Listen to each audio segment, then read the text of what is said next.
Perkenalkan, nama saya Arif Amaluddin. Saya mahasiswa PPG angkatan kedua untuk prodi fikih ya, tahun 2022. Di sini saya akan membuat video pembelajaran yang bertemakan dengan khitan ya.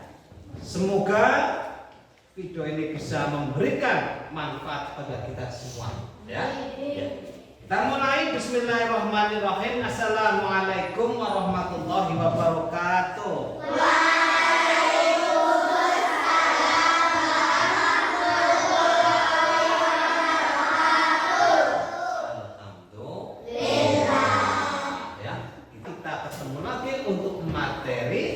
Fikih, masih dengan materi fikih, tapi kalau yang pertama yang sekarang ini kita akan belajar tentang masalah khitan atau sunat ya. Tapi sebelumnya, adakah yang tidak masuk hari ini?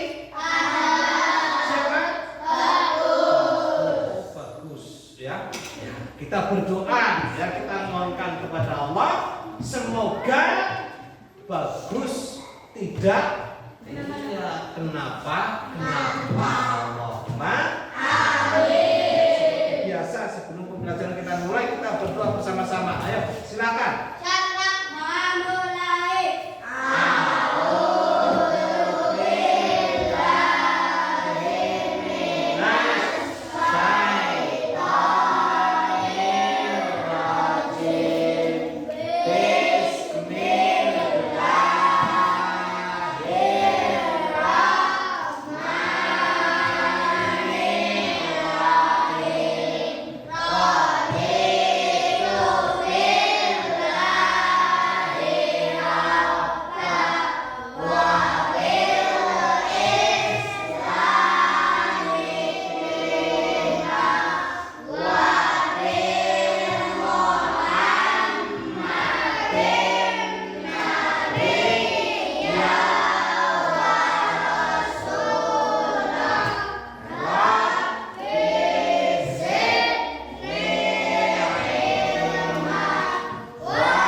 Hari ini ya, kita akan belajar tentang khitan atau sunat. Tapi sebelum pelajaran kita masuk kepada pelajaran, terlebih dulu Pak Guru akan memberikan satu pertanyaan kepada kalian.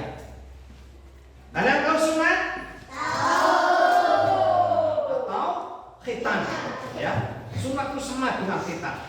Nah, apakah khitan atau sunat itu termasuk salah satu dari tanda-tanda balik? Ya, bukan ya.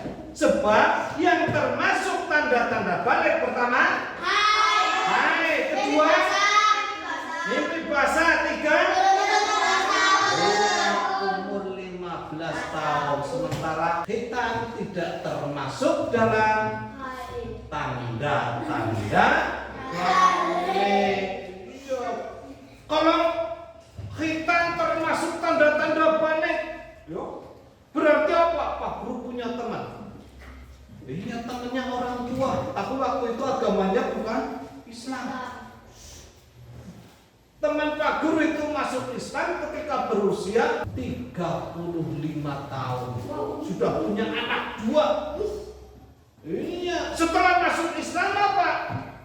Langsung khitan, disunat. Jadi sunat usia 35 tahun. Khitan atau sunat itu bukan termasuk tanda-tanda Bukan.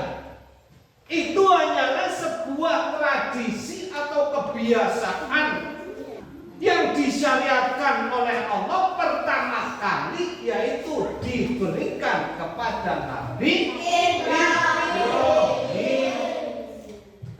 Nabi Ibrahim, ya, perintah syariat khitan Allah perintahkan pertama kali kepada Nabi Ibrahim. Saat itu Nabi Ibrahim berusia 80 tahun. 80 tahun kira-kira kulitnya masih halus apa sudah keriput? Keras apa lunak? Keras. Apa 80 tahun? Ya. 80 tahun. Allah turunkan perintah, "Hei Ibrahim, saya perintahkan kamu untuk khitan atau sunat." Nabi Ibrahim menolak atau tidak? Tidak. Nabi Ibrahim tidak menolak. Dia menerima Nabi Ibrahim. Adanya cuma kapak, mudah pakai kapak untuk khitan. Kalau sekarang sudah pakai laser malah kadang. Iya, tidak menunjukkan orang sunat. Berangkatnya pakai celana, pergi sebentar, pulangnya pakai celana, ternyata habis khitan atau sunat. Itu kenapa? Kemajuan ilmu dan teknologi zaman dulu, apalagi zaman Nabi Ibrahim masih pakai kampak. Ada betadin tidak? Tidak. Ada obat merah? Tidak. Ada obat-obatan? Tidak.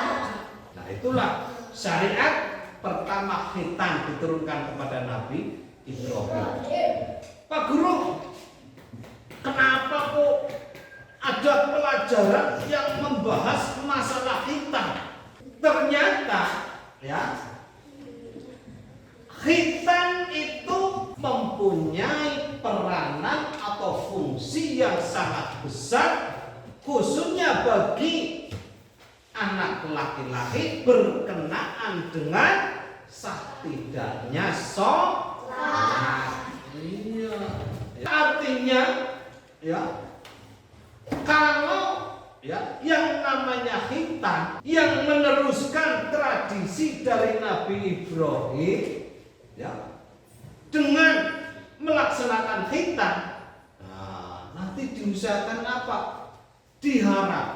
Diusahakan nanti apa? Dengan khitan maka apa?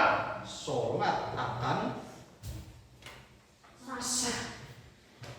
Membaca Quran akan sah. Boleh. Ya. Kenapa? Ya, kita akan bahas nanti. Ya, kita akan bahas nanti. Apa hubungannya khitan dengan sholat? Apa hubungannya khitan dengan membaca tadarus Al-Quran? Ya, kita akan bahas nanti satu persatu. Ya, kemudian, tujuannya apa? Yang jelas tujuan pembelajaran ini adalah pertama mengetahui sejarah pensyariatan khitan. Ya, bahwa khitan itu dulu disyariatkan Allah pertama kepada Nabi Ibrahim. Ya. Kemudian Nabi Ibrahim ditularkan sampai kepada Nabi Muhammad. Bahkan satu riwayat mengatakan Nabi Muhammad lahir sudah dalam keadaan khitan. Siapa yang kemudian mengkhitan Nabi Muhammad? Nah, ya, kita tidak tahu, ya. Apakah Allah, apakah malaikat? Tapi itu sudah kehendak Allah. Allah sudah berkehendak kecil. Allah hanya bilang apa? Ayyakuna lahu kun fayakun. Jadi maka jadilah. Allah menginginkan Muhammad lahir sudah keadaan sunnah, sudah dalam khitan. Lahirnya sudah dalam keadaan khitan. Ada yang meriwayatkan seperti itu. Jadi tujuan dari pembelajaran khitan ini adalah mengetahui sejarah pensyariatan khitan. Kemudian diharapkan setelah pembelajaran ini, setelah kalian mempelajari masalah khitan, kalian akan bisa menjelaskan. Jadi nanti ada orang tanya, Khitan itu sih apa? Ya. Khitan itu sih tujuannya apa? Khitan itu apa? Hikmah. Khitan itu sih apa? Nah, nanti kalian bisa menjelaskan, ya, mampu menjabarkan tentang konsep khitan. Itu tujuan pembelajaran yang kita laksanakan sekarang. Nah, ya, masuk ke yang pengertian khitan. Secara bahasa khitan itu berasal dari kata khotana yang artinya memotong. Apa yang dipotong? Nah, dijelaskan dalam pengertian khitan secara istilah. Khitan adalah membuka atau memotong kulit atau kuluk yang menutupi ujung kemaluan laki-laki. Jadi misalkan, ya, ini bukan Pak Guru Saru atau apa, ya. Misalkan ini kemaluan laki-laki. Nah, nanti kalau pipis, ya, sisa pipisnya itu ngendap di sini. Walaupun sudah bersuci, ya, tapi sisa endapan itu bersembunyi di balik kuluk itu. Ya, di balik kuluk. Padahal manusia itu kencingnya apakah sehari sekali? Enggak. Berapa kali manusia kencing dalam sehari? Dua kali? Enggak. Tiga? Enggak. Iya. Bahkan apa? Udara dingin, semakin dingin malah kepengin pipis. Kita sering pipis, air kencing malah apa? Semakin banyak sisa endapan yang bersembunyi di kuluk. Makanya salah satu cara agar apa? Tidak ada endapan di kulut itu apa? Kuluknya itu dipotong. Biar apa? Tidak menjadi tempat persembunyian untuk sisa air kencing. Ya. Tidak ada endapan, sudah tidak ada endapan lagi. Ya. Sehingga apa? Sehingga dengan proses khitan maka apa? Sisa endapan air kencing itu sudah tidak berada di kuluk. Kenapa? Menurut penelitian dari kedokteran kesehatan, sisa endapan yang ada di kuluk kalau tidak dibersihkan itu menjadi sumber penyakit. Bahkan apa? Kanker salah satunya. Ngeri atau tidak? Iya, makanya apa? Makanya dengan proses khitan, air seni yang mengendap sudah tidak ada lagi.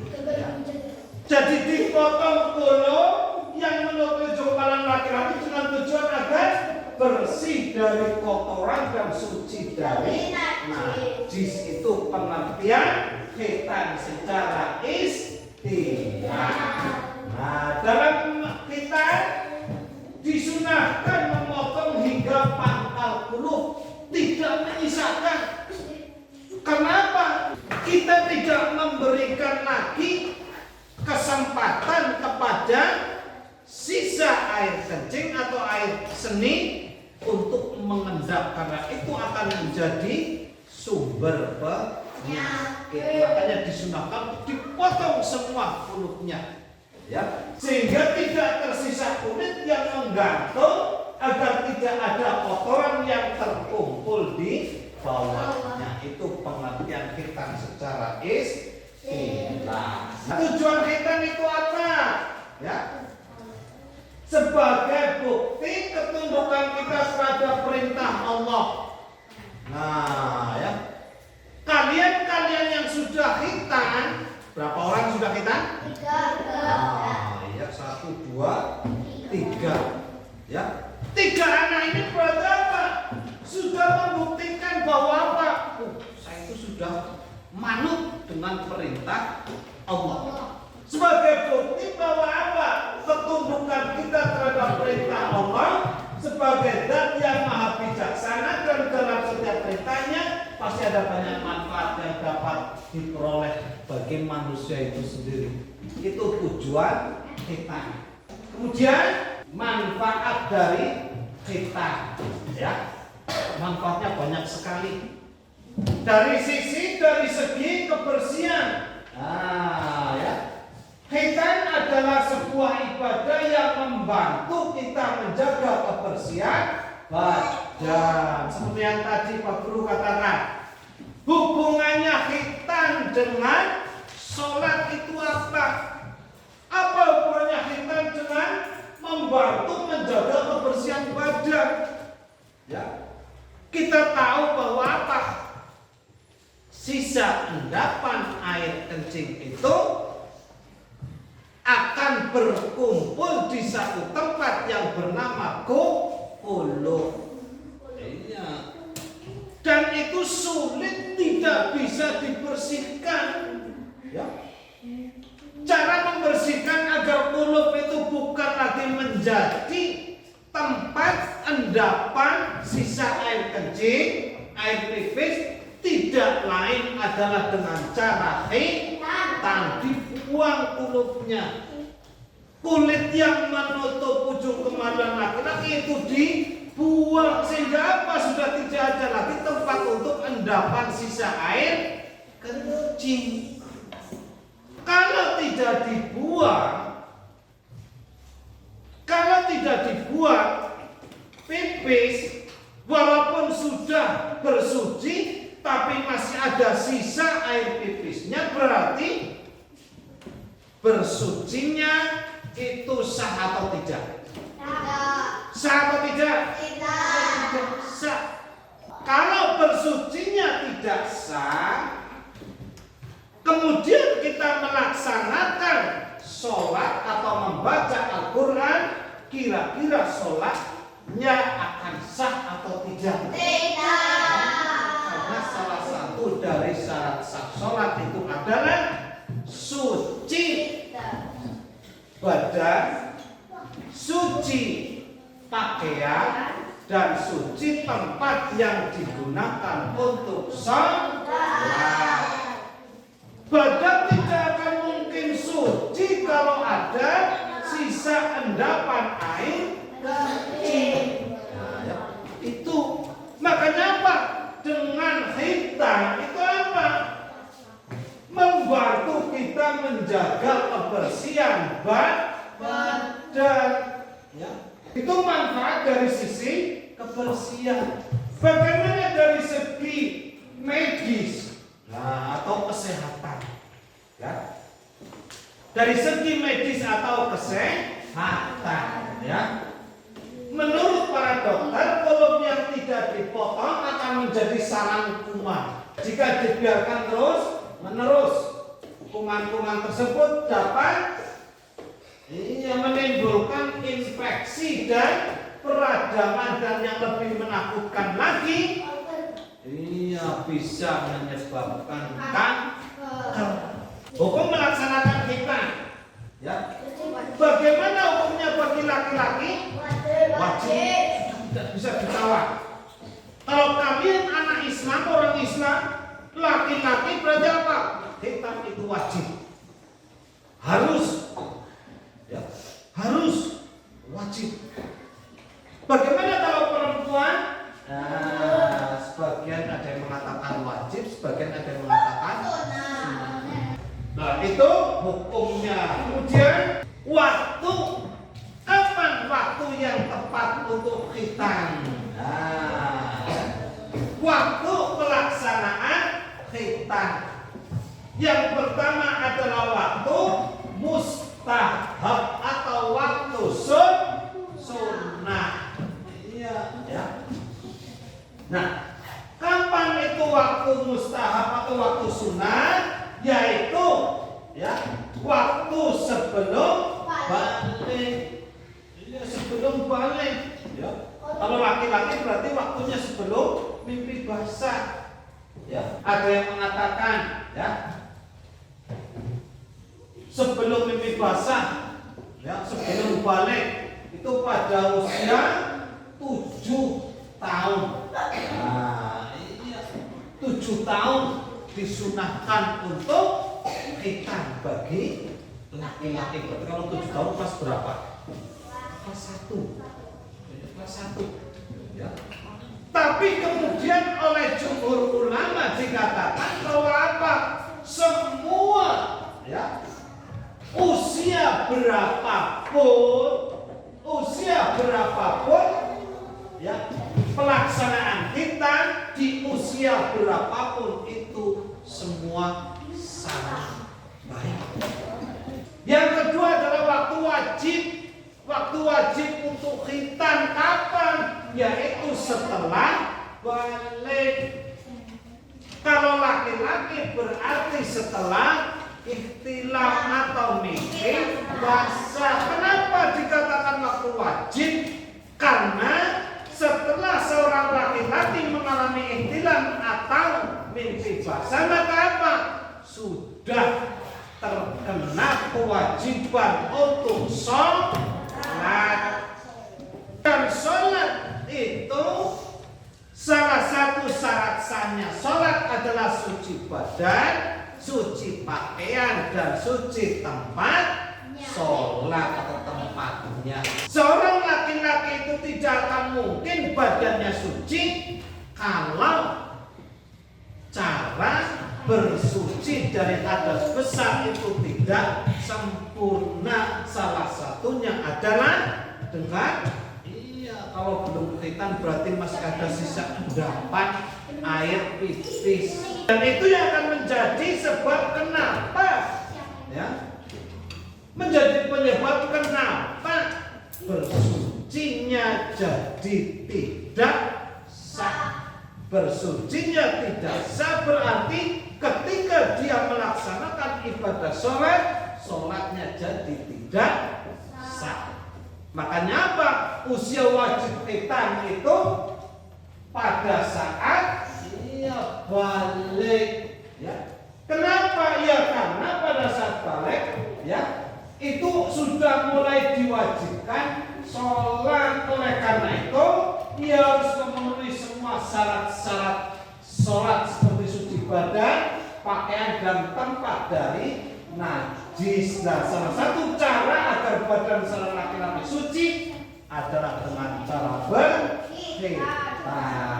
Manfaat atau hikmahnya itu apa? Satu, sebagai bukti keramat terhadap Allah. Jelas. Mengikuti sunnah dari Nabi Ibrahim. Tradisi dari Nabi Ibrahim. Ya. Ini ciri pengikut Nabi Muhammad dan pelestarian syariat Nabi Ibrahim, menjaga kebersihan dan kesucian badan. Nah, kemudian mencegah timbulnya berbagai macam penyakit. Iya, ya. Kemudian menjadi ciri muslim yang baik. Itu beberapa manfaat atau hikmah dari pelaksanaan khitan. Oleh karena itu, karena sangat pentingnya khitan, nah maka apa? Aku berani berkhitan demi melaksanakan perintah Allah dan Rasul. Aku akan menghadapi rasa takutku demi ketaatanku terhadap Allah. Jadi tidak ada yang perlu ditakutkan dengan khitan. Justru malah dengan khitan apa? Oh, saya beribadah karena apa? Pertama, saya membuktikan bahwa saya termasuk umat yang taat kepada perintah Allah. Yang kedua, saya termasuk umat yang meneruskan tradisi khitan yang pertama kali diberikan kepada Nabi Ibrahim. Saya khitan berarti saya ya melaksanakan perintah dari Rasulullah. Nah, bersegeralah khitan sebelum jangan ditunda-tunda. Nantilah. Ya, jangan ditunda-tunda. Itu tentang materi tentang kita. Nah, kira-kira ada yang mau ditanyakan? Nah, kalau tidak berarti nanti Pak gurunya akan bertanya, ya. Nah, ini ada tugas.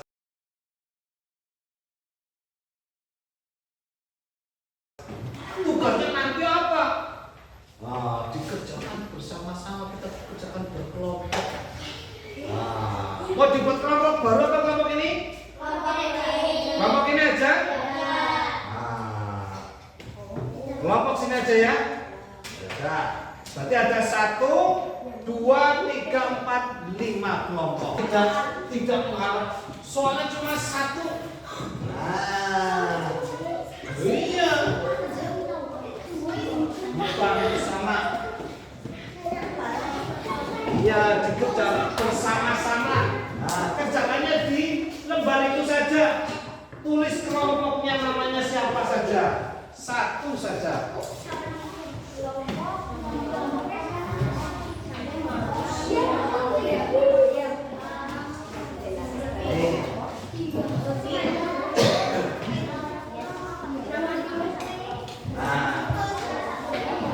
Kalau sudah, dengarkan. Ini kasusnya, ini permasalahannya. Ya. Ini permasalahannya, ya. Nah, bentar, dengarkan. Ya.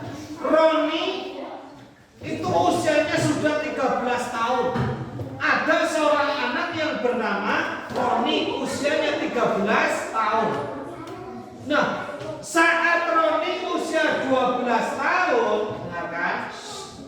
Saat Roni berusia 12 tahun, Roni itu mengalami ihtilam atau mimpi basah. Berarti Roni usia 13 tahun sudah balik atau belum? Sudah balik atau belum? Sudah. Kenapa usia 12 tahun itu sudah ihtilam? Saat ini usia Roni sudah 13 tahun, berarti sudah balik. Nah, 13 tahun sudah balik, tapi Roni belum khitan. 13 tahun sudah balik, tapi Roni belum khitan. Nah, permasalahan pertama, bagaimana pendapatmu tentang sikap Roni? Sikapnya bagaimana? Sudah 13 tahun, sudah ikhtilam kok belum? Kita kira-kira bagaimana pendapat tentang sikap Roni? Kemudian yang kedua, bagaimana pengaruh Roni yang tidak mau khitan terhadap ibadah sehari-hari, sholatnya Roni bagaimana? Ya, itu ya. A, B, C, ya. A saja. A, B, C. Satu saja, tidak usah. Ini hanya untuk membantu ya. Kalian berdua itu apa? Pikir. Nah, karena ini kelompok. Boleh, boleh.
Ini hanya untuk biar nanti kalian tahu soalnya.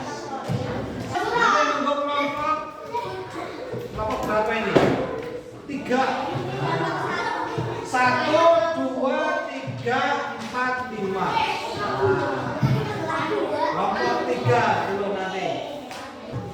Sudah? Nah nanti ya masing-masing kelompok akan membacakan hasil diskusinya. Kelompok ini mau bacakan siapa? Alia. Membaca ini. Baca soalnya ya. Kelompok ini kelompok 2 yang mau baca siapa? Siapa? Ini baca. Ya. Kelompok 3 siapa? Ari. Kelompok itu mau baca siapa? Ari. Baca hasil diskusinya, hasil kelompoknya. Kalau ini sini siapa? Sudah semua? Nah, kalau sudah diam dulu. Dari kelompok 1 mana? Ya, coba. Kelompok 1 ya. Sebelah sini enggak apa. Berdiri sambil baca. Di sini aja enggak usah mana-mana. Dengarkan. Yang A, sholatnya tidak sah karena Roni belum berhitas. Ya.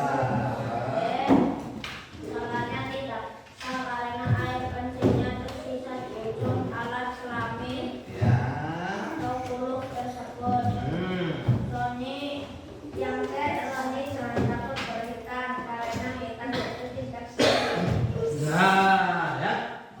Ini namanya presentasi atau menyampaikan hasil diskusi. Tepuk tangan.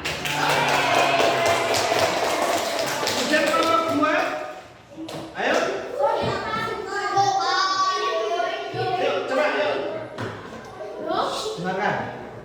Yang A harus segera berhitam. Yang B sholat tidak sah. Alasannya karena Roni belum berhitam. Ya. Yang C karena seharusnya Roni sudah berhitam karena Roni sudah memasuki usia balik. Nah, tepuk tangan. 3, kelompok 3. Siapa? Ya. Yang A Roni seharusnya berhitam sebelum masa balik. Ya. Yang C tidak sah karena Roni belum berhitam. Ya. Yang C baik karena sunnah Rasul. Ya, tepuk tangan. Baik. Ya udah, ini enggak apa. Berdiri.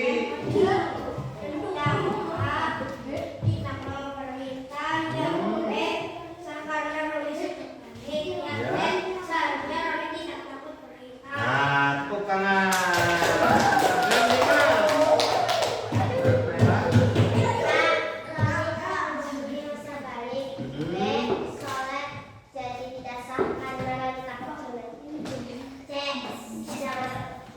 Nah, ya. Ya, nah, misalkan ada kasus seperti ini. Roni anak sudah 13 tahun. Usia 12 Roni itu sudah iktikan. Berarti Roni sudah balik. Roni sudah balik kok Roni itu belum hitam. Bagaimana pendapatmu tentang sikap Roni? Nah, yang kedua, bagaimana pengaruh sikap Roni yang tidak mau hitam terhadap ibadahnya sehari-hari? Kira-kira sholatnya Roni diterima atau tidak? Sholatnya Roni sah atau tidak? Kalau tidak, alasannya kenapa? Ayo. Ya itu tadi yang kalian jawab. Intinya, yang belum hitam berarti apa? Masih ada sisa air kencing yang berada di kolo, di ngendap di kolo. Ya, itu nanti akan menjadi faktor penentu bersucinya sah atau tidak. Ya, kalau Roni belum, semua yang belum hitam berarti apa? Ya belum sah, belum sempurna bersucinya. Kalau bersucinya belum sempurna, otomatis sholatnya juga tidak sah. Kenapa? Karena salah satu syarat dari sholat itu adalah suci badan, suci pakaian, dan suci tempat yang digunakan. Ternyata kalian itu bisa melakukan presentasi, kalian sudah bisa melakukan apa istilahnya itu, menyampaikan pendapat dari kelompoknya, dan semua betul semua. Tepuk tangan untuk semua. Nah, sebelum kita akhiri, saya akan melihat ke belakang dulu. Khitan itu secara bahasa berasal dari kata khotana yang artinya betul. Yang dipotong itu apa? Kulub atau kulit yang menutupi. Bukan alat kemaluan laki-laki yang dipotong, tapi kulit yang menutup ujung alat kelamin laki-laki atau kulub itu yang dipotong. Hukumnya apa? Khitan itu laki-laki wajib, ya, wajib, ya, betul, ya. Itulah beberapa konsep tentang khitan, ya.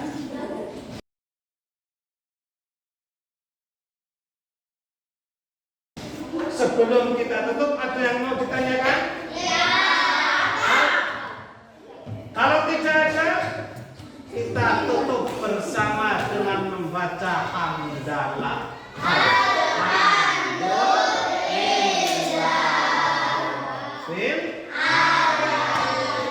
Ya, semoga materi kita kali ini bermanfaat. Pak Guru sampaikan terima kasih.